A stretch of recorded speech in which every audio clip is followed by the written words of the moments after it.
Alright, ladies and gentlemen, this is your boy Papa Top 912. Today I am going to be prepping some meat to do a couple things with. I went to the market today and I picked up a whole slab of pig belly. So this is a whole slab of pig belly with the skin on. You can see it's got the skin on it, the marking. And then when I flip it over, I have a couple things I'm going to make out of this. I was actually not expecting to get this, but they gave me a little section of spare rib on there, so I'm going to take those spare ribs off, and I am going to make some Asian style spare ribs and rib tips, and then I'm going to take the rest of this and I am going to make some homemade bacon. So like I said, I'm going to take these ribs off and a little bit of that meat in there, find a good separation point, pull that rib off and pull that section out. And then I'm going to cut that up separately, make some Asian style rib and rib tips, and then with the rest of it, I am going to make a homemade curing recipe. And I'm going to cure that puppy in the refrigerator for about a week. And after that, I'm going to take it out to the smoker, and I am going to smoke it and make some homemade bacon. So this is my project for the weekend, and I'll keep you updated as I go along. Alright folks, welcome back. As you can see, I have successfully separated that spare rib from the slab of bacon that I'm going to create. So now I have one long slab of bacon with the skin on. I like that, you can't hardly find it in the store anymore, but I grew up on that bacon with the rind on it. And I like it. So you can see, if you look in here, I'm going to have to do a little cleaning on it. We have some hair follicles on there. I'm going to go ahead. It's pretty relatively clean coming from the store that I bought it from. But you still want to go over it and pull all those out and just make sure it's cleaned up real good. And like I said, with these spare ribs, I am going to split them out, take the tips off, and take all the boneless pieces off. And I'm going to make some Asian style spare ribs. Now what I used today to separate all of this was my Master Chef 2 kind of carving knife. It's a little bit of everything. It's all in one knife, and you can see that tip is used for poking, but it's also really sharp, and it's almost like a fillet knife. So I just use that to go along that muscle line and separate it from the meat. You know, you can see right there, there's like a film, a layer of fat between the two muscles, and I just skimmed along that until I got them separated. Alright, I'll be back in a little while with a little more update. Alright guys, I'm back, and as you can see, I have my pork belly, aka future bacon, all cleaned up. I pulled the hairs off of it. You know, it was relatively clean, really clean coming from the butcher, but there was, you know, maybe 10 or 12 pieces of hair. It's just like plucking chickens. When you buy chicken, sometimes you still got to pluck a couple of those feathers out the wings or anything else. So I plucked those hairs out. You can look at it. Everything's good on there on both pieces. And what I got here is my curing mixture, and the curing mixture is comprised of the Morton's Sugar Cure, and then that's the little seasoning pack that came with the sugar cure, and then some brown sugar, light brown sugar, my own barbecue mix that I use. I blended that up and I have it in another recipe that it's on another video, so I'm not going to go through everything that's in that. And then some maple syrup and some sorghum syrup. The sorghum syrup is a local North Georgia syrup. It's a lot thicker than the maple. It's almost like cane syrup, but it's not cane syrup. I like the flavor of it, so I thought I would mix it with the maple and put that on the bacon and just see how that turns out. Now the portions, I used 2 parts of salt, so 2 cups of salt with the equal portions of the seasoning mix that came with that. And then I used 1 cup of brown sugar, a half a cup of that barbecue mix, and then a half a cup each of the maple syrup and the sorghum syrup. So those are the ingredients that I put together, and it has a really good smell to it. That spice that came with it, it's almost like the spice when you buy a spiral slice ham from Walmart or something like that, and it has that little spice pack that comes with it. That's about what was in that spice pack. So I'm going to see how it turns out after I do this bacon. I may not use it again. It's optional to go with that curing compound. So we'll just see where what it tastes like, and then we'll go from there. Alright, so as you can see now, I have the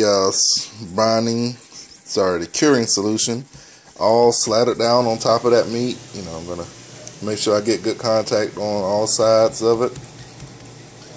And I got the two kind of skin sides together, and then I had the meat sides separate. So I have to take that off the bottom of there. What I'm going to do now, I'm going to take that, put it in that Ziploc bag, and make sure I get good contact on both sides. Like I said, I'm going to sit that skin side down first. So as the juices start to draw out of the meat, it'll render down into the bottom of the bag, and it'll saturate inside of that juice. I'm sorry, the juice will saturate inside of the skin and help to break it down from the back side. So next time you see this video, I'll have the meat in the bags and ready to go into the refrigerator. And here you have it. We got 2 pieces of pork belly in individual bags. And like I said, I'm going to sit these in the refrigerator.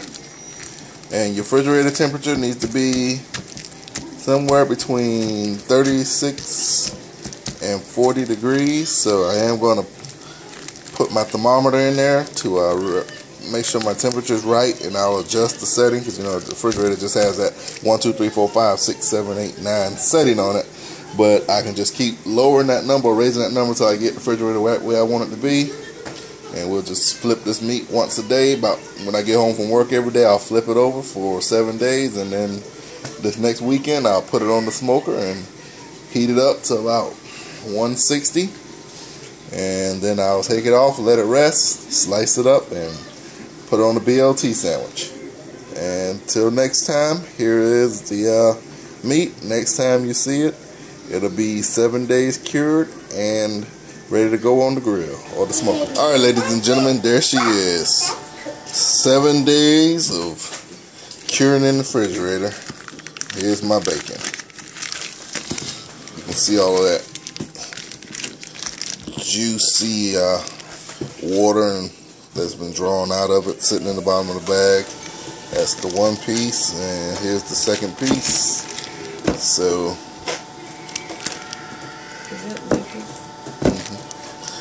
that's it right there. You can see the amount of water that has been generated, pulled out of that meat. So I know we're gonna got us a good cure going on. Temperature wise, I kept it between the 36 and 40 degrees as best I could. It was a trial and error. When I do my next piece, I know better how to set my refrigerator and my freezer settings. So you know, every day it was, oh, one day it's 41, and I turn it down. I get home from work, oh, now it's 32, and then I finally found my sweet spot about 3 days in. So here we go. Next time you see this, it'll be all cleaned up and soaking in water to draw some more of that salt out of the skin and the meat. Alright folks, there she is.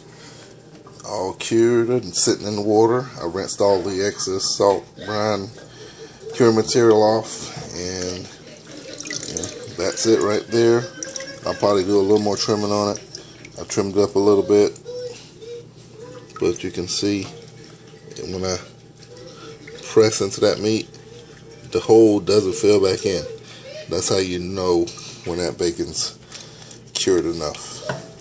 So I'm just going to let this soak, and then I'll put it in the refrigerator overnight, and then we'll start smoking it tomorrow.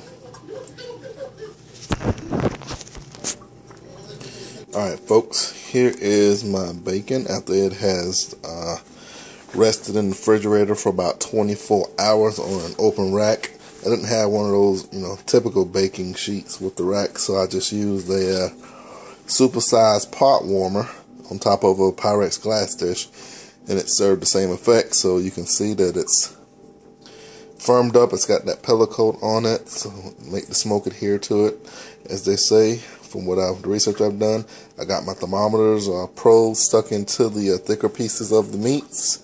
I'm about to put this on the grill and start my smoke process. And once it reaches that 160, 165 internal temperature, we will have some bacon. We'll let it rest, And we'll slice off a couple pieces and fry it up and see how it turned out. So there it is, the breakfast bacon, almost done. 1 week later, 1 week and a day now. Alright, ladies and gentlemen, here is the final cooked, smoked portion of the bacon. I had it out on the grill. I set the internal temperature up to 170, and both pieces got up to that temperature.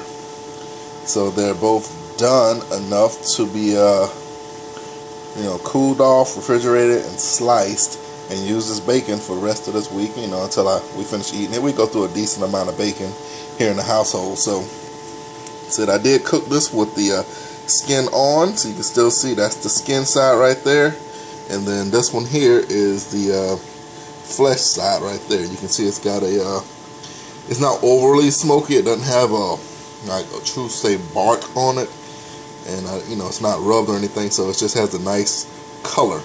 I can tell you, I haven't sliced it or eaten a piece yet, but that fat, that grease that was rending off of when I take it off the smoker, man, that thing tastes good.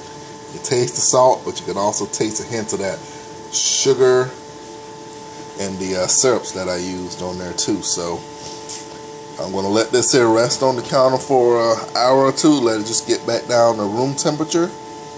Then I'm going to put it in the refrigerator, and then maybe in about 2 hours or 3 hours that's been in the refrigerator, I'll take it out and slice it, and I'll give you the final results of the bacon, and I may even do a taste test, fry up a piece as well.